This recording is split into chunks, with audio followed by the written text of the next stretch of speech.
चला नवीन प्रकार, त्याचं पहिलं गणित. मुद्दल काढायचंय आपल्याला. त्याच्यात काय काढायचंय? मुद्दल काढणे. मुद्दल काढणे आपण पहिले बी शिकले की नाही? अरे शिकले की नाही? कोण सांगतं कसे शिकले? कसे शिकले ते कोण सांगतं? मुद्दल काढणे शिकले ना आपण, कालच शिकले. कसं शिकले आपण? काय पद्धत होती ते?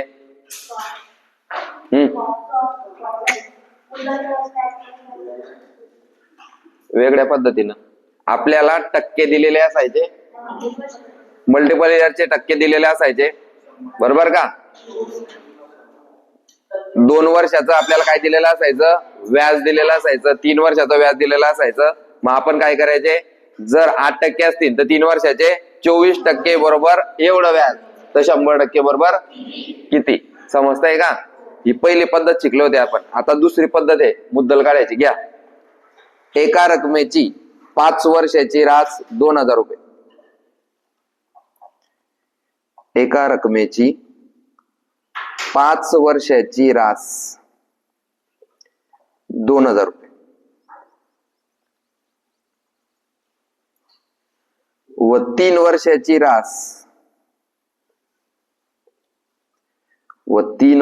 रास 1800 रुपये आहे.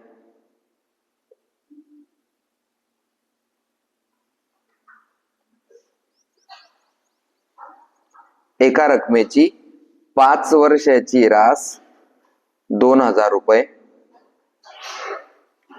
व 3 वर्षाची रास 1800 रुपये आहे.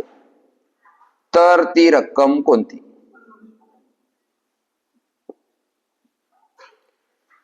तर ती रक्कम कोणती? सगळ्यांनी बोर्डवर पाहायचंय. एक मी सांगतो, मग बाकीचे तुम्हाला सोडवायचे. आता एक रक्कम आहे, त्या रकमेची 5 वर्षाची रास किती रे? 2000. रास म्हणजे सगळ्यांना माहिती आहे, मुद्दल प्लस व्याज. म्हणजे ही जी 2000 अमाऊंट आहे, याच्यात व्याज सुद्धा आहे आणि मुद्दल सुद्धा आहे. पण मुद्दल किती, व्याज किती, कोण सांगतं? कोण सांगतं? या 2000 मध्ये मुद्दल किती आणि व्याज किती? हे पहिली लाईन लिहिली फक्त आपण. सांगू शकतो का? म्हणून दुसरी लाईन दिली. पहिल्या लाईन मध्ये काय म्हटलंय? एका रकमेची, ही रक्कम येते जी की आपल्याला माहित, त्याची 5 वर्षाची रास 2000 आहे. मग याच्यात मुद्दल बी आहे आणि व्याज बी आहे, माहिती आहे का आपल्याला? मग आता कोणी बॉम्बे देईल सर 1500 रुपये मुद्दल आणि 500 रुपये व्याज, मग ते खोटं होऊन जाईल. कारण एका लाईनहून आपण ते सांगू शकत नाही. म्हणून दुसरी लाईन, त्याच रकमेची 3 वर्षाची रास किती रे? 1800. रक्कम सेम आहे, पण पहिले 5 वर्षाची दिली आणि मग 3 वर्षाची दिली. मग काय करायचं पाय?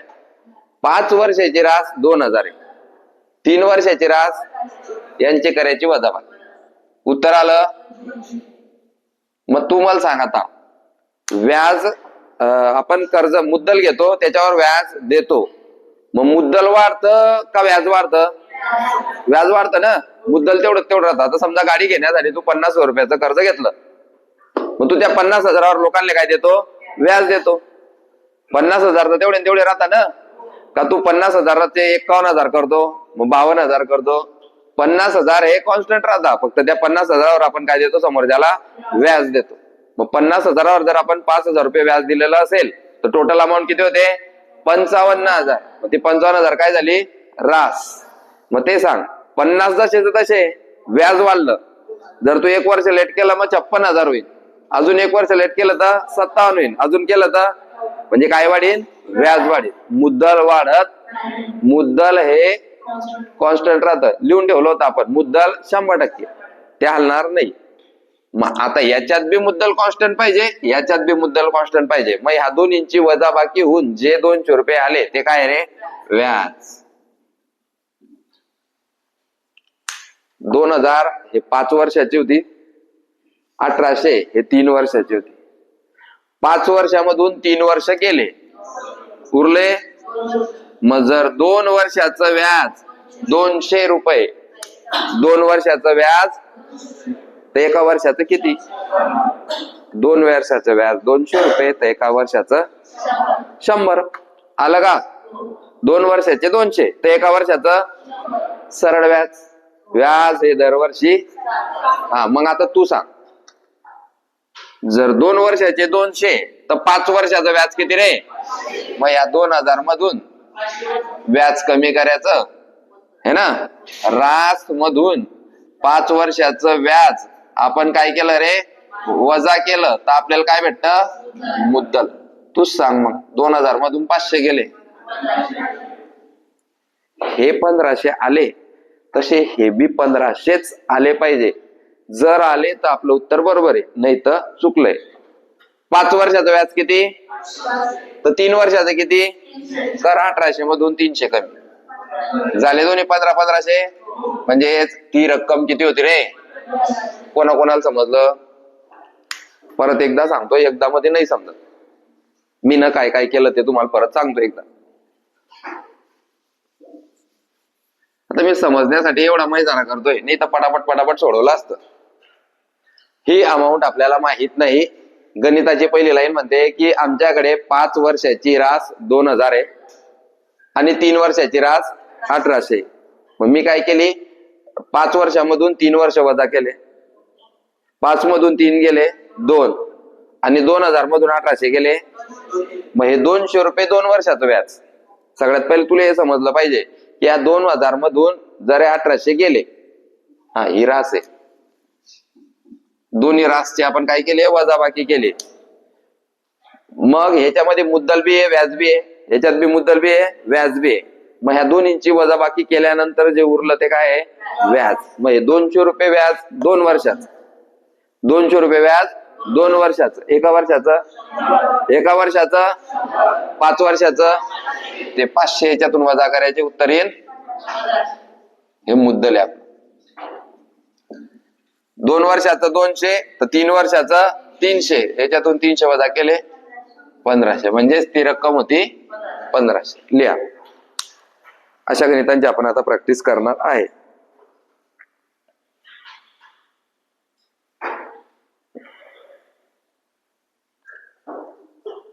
थोडस फिरून, जास्त काही नाही.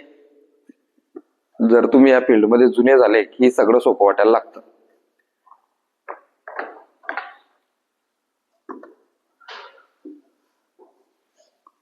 आता तुम्ही अशा पोझिशन मध्ये, त्या पोझिशन मध्ये तुम्ही पोलीस होऊ शकता. झाले का? शकता. असं का बरं? कारण हजारो लाखो पोर अभ्यास करताय की नाही?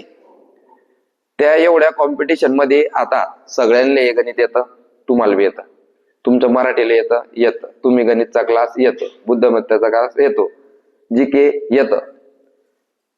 मग 1600 बी त्यांचा आउट ऑफ आहे, गोळा बी त्यांचा आउट ऑफ आहे, 100 बी त्यांचं चांगलं आहे. इन शॉर्ट सगळंच तुमचं आता बराबर येते. सगळं बराबर येते की नाही? आपल्याला असं आहे का की मी जे आता मला कोणी हरवू शकत नाही? कोणाकोणाला वाटतंय का असं की सर आता मी एकटा आहे असा या जगात की मग ग्राउंड 45 आहे का? एकटा आहे का तू 45 वाला? 45,000 निघतील. किती? 45 वाले 45,000 निघतील. 90 प्लस पेपर सर मी एकटा आहे, नाही, 90,000 निघतील. मग आता कॉम्पिटिशन येतं पुढे माहिती का? दिमाग. तिथे जाऊन काही लोक घाबरतात, कसं होईन मग आता, कस काय ग्राउंड मारू मी?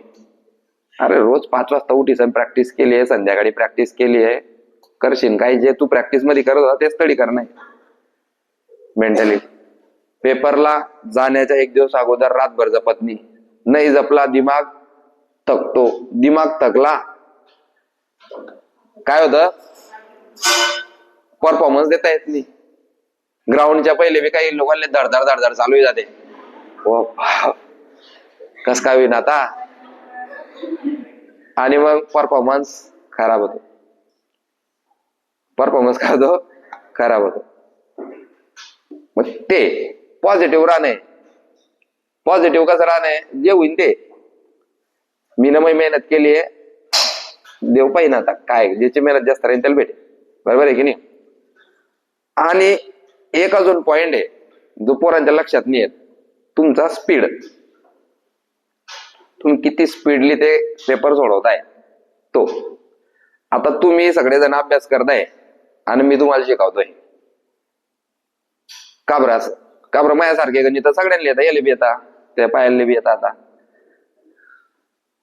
मग आता अशी कोणती गोष्ट आहे की चिमली ती उभी करते आणि तुम्ही बसले आणि तुम्ही माझ्यावर एवढा भरोसा करताय?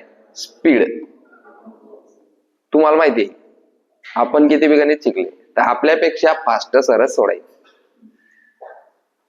तुम्ही जो पेपर पोलीस भरतीचा 1.5 तासात सोडवता तो मी 1 तासातच सोडाय आणि तेवढेच मार्क. तुम्हाला बी 90, मला बी 90. स्पीड. तुमच्याकडे जर स्पीड असेल तर तुमचं गणित चांगलं. आणि हा स्पीड फक्त इथेच कामाचा नाही आहे, खायात बी कामात येतो. लग्नाला गेले लोक मागे उभे राहतात, तेवढ्या स्पीड मध्ये 3 भाकरी जे काही आहे, बट्ट्या गिट्ट्या जे काही आहे, संपलं पाहिजे. स्पीड. बरोबर आहे की नाही. आता कोणते काही काम मला जर कोणी सांगितलं, आता बँकेत बी जर काही काम सांगितलं तर मला स्पीड होता, मी एक 500चं बंडल लगेच सरकन मोजून टाकायचं, दुसऱ्यांदा मोजायची गरज बी नाही होती.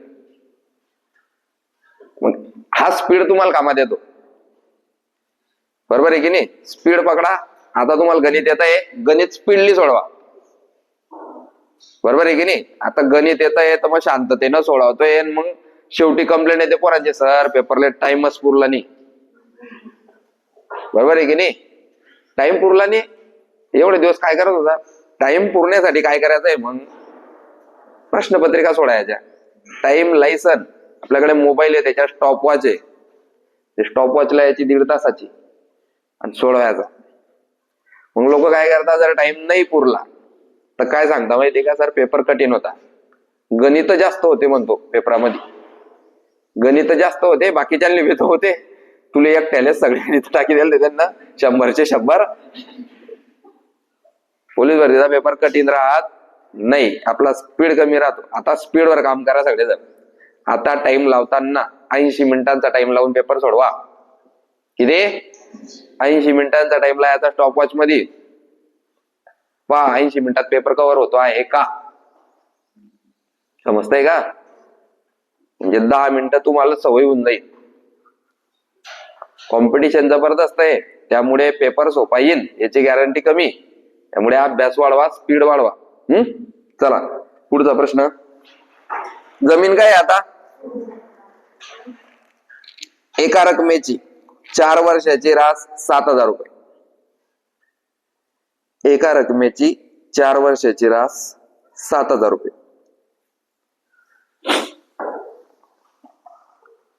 व 3 वर्षाची रास 6,500 रुपये आहे. एका रकमेची 4 वर्षाची रास 7,000 रुपये व 3 वर्षाची रास 6,500 रुपये आहे. तर ती रक्कम कोणती? तर ती रक्कम कोणती?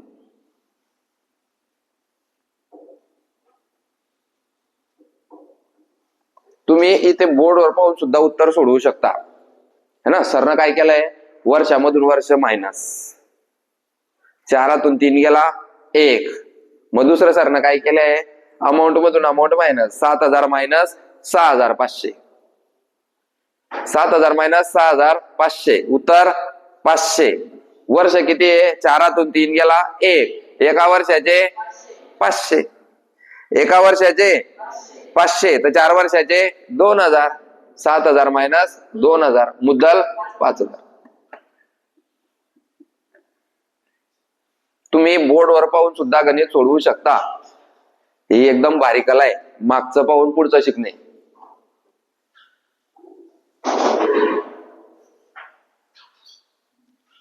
सगळ्यात पहिले वर्षांमधून वर्ष मायनस करायचे. 4 वर्ष मायनस 3 वर्ष, उत्तर आलं 1 वर्ष. त्याच्यानंतर 7,000 मायनस 6,500, उत्तर आलं 500. मग आपल्याकडे इक्वेशन तयार होतं, 1 वर्ष बरोबर 500 रुपये. 1 वर्ष बरोबर, मग वरती जायचं 4 वर्ष बरोबर किती 2000. ते 2000 त्या 7000 मधून कमी करायचे. 7000 मायनस 2000 उत्तर 5000. प्रॅक्टिस करायची. प्रॅक्टिस कशी करायची ते बी सांगितलंय. पहिले गणित लिहून घ्यायचे आणि मग थोड्या वेळाने ते टेस्ट सारखे सोडवायचे. जास्त काही गणित होत आणि आपले 10 एकच गणित होत आहे. उत्तर आलं 5000. कोणाकोणाचं उत्तर 5000 आलं? जमीन का रे? मी परत एकदा हे गणित एक्सप्लेन करतो आणि मग पुढे जातो.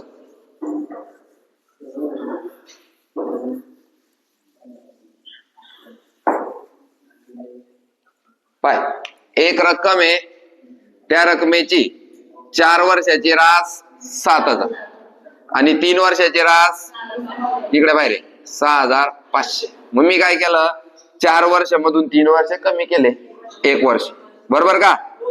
आणि 7000 मधून 6500 कमी केले 500 रुपये. पाय तयार झालं. 1 वर्ष म्हणजे 500 रुपये.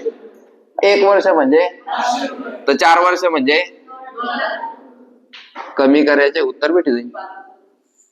1 वर्ष म्हणजे तर 3 वर्ष म्हणजे कमी करायचे. टॅली मुद्दल बरोबर 5000 आलं. हे नाही आलं तर तिसरं शिक. एका रकमेची 5 वर्षाची रास 5000 रुपये. एका रकमेची 5 वर्षाची रास 5000 रुपये. 5 वर्षाची रास 5000 रुपये व 3 वर्षाची रास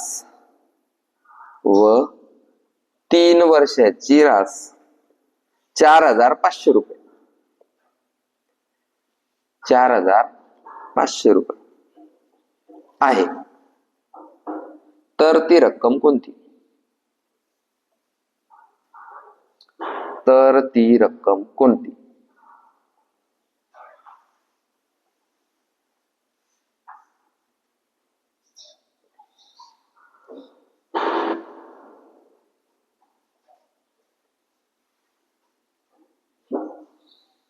इथं पाहून गणित सोडाव.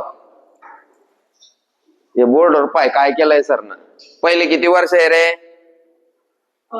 5 वर्ष. लिवडे 5 वर्ष रक्कम 5 वर्ष 5000. 3 वर्ष 4500. वर्षामधून वर्ष मायनस कर. 5 वर्षामधून 3 वर्ष गेले, किती उरले रे? तिकडे हो का? 5 मधून 3 गेले किती? आणि पैसे किती? 500. मग वास्तडी 2 वर्षाचे 500 रुपये. 2 वर्षाचे ओमकार. एका वर्षाचे किती? 250. एका वर्षाचे किती? 250. जाय वरती आता. एका वर्षाचे जर 250 तर 5 वर्षाचे किती? 1250. ते 5000 मधून कमी करायचे. 3750 मुद्दल आलं पाहिजे. आलं का? थोडसा दिमाग लावणं पडेल ना. 45,000 घ्यायचे ना. ज्या लोकांना समजलं नाही त्यांच्यासाठी गणित वाचायचं भाऊ. 2-3 वेळा वाचायचं. ए बाय रे, वरती पाय रे. एका रकमेची 5 वर्षाची रास 5000 रुपये. पहिला माणूस असेल. मी एवढं सोपं शिकवतोय, कोणीच शिकवता नाही. असं नाही होत बरं. कोणत्याच क्लासमध्ये असं होतच नाही. त्याला घेणं नाही काही शिकायन तो चालला जाईल. 5 वर्षाची रास 5000 रुपये व 3 वर्षाची रास 4500 रुपये. आलं. ते झालं. तू मांडी घेतलं. काय करायचंय मग? 5 वर्षामधून 3 वर्ष गेले, उरले 2 वर्ष. 5 मधून 3. आता एवढे बी येत नाही आपले. 5 मधून 3 गेले, उरले मग आडी वजाबाकी तर आडी वजाबाकी 5 मधून 4,500 गेले, किती उरले? हा पाय मग समीकरण 2 वर्षाचे 500 हे व्याज आहे ना, 2 वर्षाचं व्याज 500 तर एका वर्षाचं किती? हे बाय 250, एका वर्षाचं 250 तर 2 वर्षाचं 500. मग तू 500 भागेल 2 करायचं, तुला नाही येत तर तोंडी 500 भागेले 2 इथं पाहायचं इथे किती वर्ष उरले, अमाऊंट भागेल एवढे वर्ष. आता मागचं जे गणित होतं त्याच्यात एकच वर्ष होतं म्हणून ते काही करायची गरज नाही पडली आपले. मग 500 रुपये जर 2 वर्षाचे असतील तर एका वर्षाचे किती? एका वर्षाचे किती? इथे किती वर्ष दिले? गुणिले 5, 5 शून्य 5 5 2, 5 दुनी 10 2, 5 वर्षाचं व्याज किती झालं? ते 1250, 5000 मधून कमी करायचे. उत्तर येईल 3750. जमीन जमलं का? गणित क्रमांक 4. एका रकमेची 8 वर्षाची रास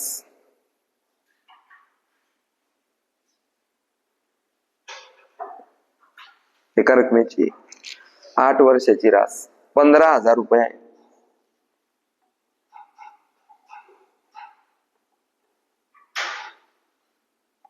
किती? 15,000 रुपये आहे. व 5 वर्षाची रास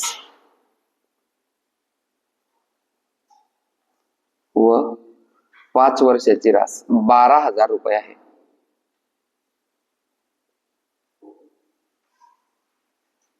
तर ती रक्कम कोणती?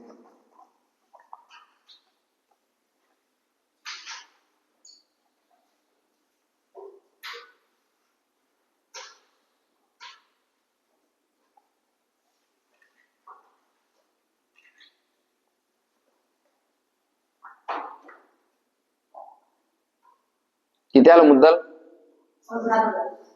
त्याला झालं ना दोन्ही, कारण मी बनवलं बरं ते गणित, संपले इथले गणित, मग चुकू बी शकत.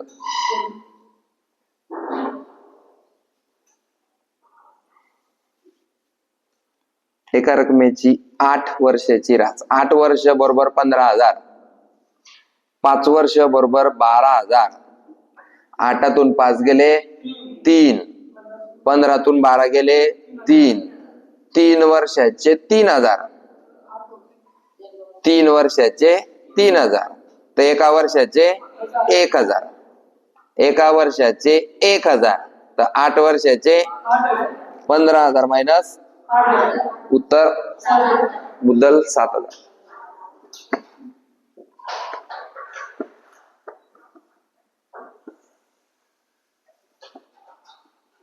जमीन का? शेवटचं गणित, या प्रकारावरचं शेवटचं गणित. एका रकमेची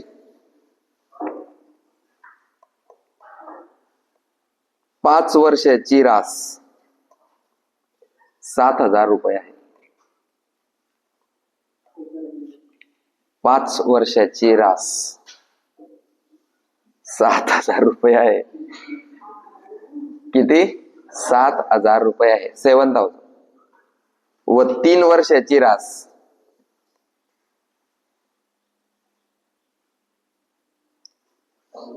6,000 रुपये आहे.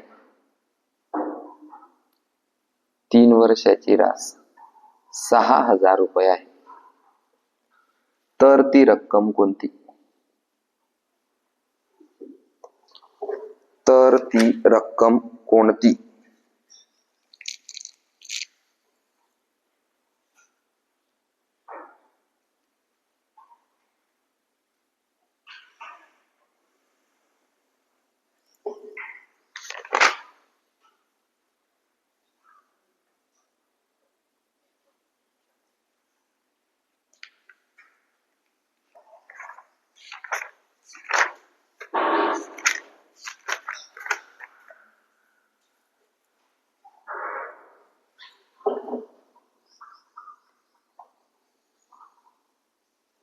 झालं का? किती? 4000 काय होतं गणित? 5 वर्षाचे 7000. 5 वर्ष बरोबर 7000. तर 3 वर्ष बरोबर 6000. 5 3 गेले 2, 7 6 गेला 1000 म्हणजे 2 वर्ष.